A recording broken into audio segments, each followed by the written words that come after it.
ഇന്നുള്ളത് കൂന്തലുണ്ട്, ചെമ്മീനുണ്ട്, മത്തിയുണ്ട്, അയിലയുണ്ട്, കാളാഞ്ചിയുണ്ട്, വേറെ ഫ്രൈ ഉണ്ട്, സിലോപ്പിയുണ്ട്. അതെ, നമ്മൾ ആലപ്പുഴ വരികയാണെന്നുണ്ടെങ്കിൽ നല്ല സീ ഫുഡൊക്കെ കൂട്ടി ഉച്ചയ്ക്ക് ഭക്ഷണം കിട്ടുന്നത് എവിടെയാണെന്ന് ചോദിച്ചാൽ അതിനുള്ള ഉത്തരവാണ്. ഇവിടെ വരികയാണെന്നുണ്ടെങ്കിൽ മീൻ തവ ഫ്രൈ ഉണ്ട്, മീൻ കറിയുണ്ട്, മീൻ തലക്കറിയുണ്ട്, ചെമ്മീൻ റോസ്റ്റ് ഉണ്ട്, കക്ക ഫ്രൈ ഉണ്ട്, കൂന്തൽ റോസ്റ്റ് ഉണ്ട്. ഇതൊന്നും കൂടാതെ ബീഫും കൂർക്കയുണ്ട്. ഇനിയിപ്പോൾ അടുത്ത ആഴ്ച മുതൽ കീമയൊക്കെ കൂട്ടി പുട്ടും ഒക്കെ കിട്ടുന്ന പരിപാടികൾ ഉണ്ടാവുമെന്നാണ് ചേട്ടൻ പറഞ്ഞത്. ഇത് പ്രകാശ് ചേട്ടനാണ്. ഇദ്ദേഹമാണ് ഇവിടുത്തെ പാചകത്തിന്റെ ഈ സൈഡിൽ നോക്കുന്നത്. അപ്പുറത്ത് വേറെ ചേച്ചിമാരും ഒക്കെ ഉണ്ട് കേട്ടോ. വിറകടുപ്പിലുള്ള പാചകമാണ്. ഉച്ചയ്ക്ക് ഇരുന്ന് കഴിക്കാൻ പോവാണ്.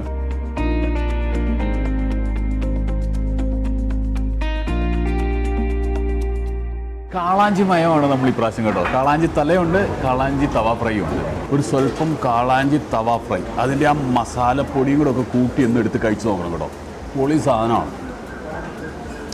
കാളാഞ്ചി തലക്കറി നല്ലതാണ്. അതുപോലെ തന്നെ സാമ്പാർ ഇവരുടെ ഹൈലൈറ്റ് ആണ്. പുളിശ്ശേരി ഒരു ചെറു മധുരമൊക്കെ ആയിട്ട് അടിപൊളിയാണ്. പിന്നെ ഇവരുടെ ഒരു മുളക് ചമ്മന്തിയുണ്ട്, മുളക് സാലഡ്, അതും പൊളിയാണ്.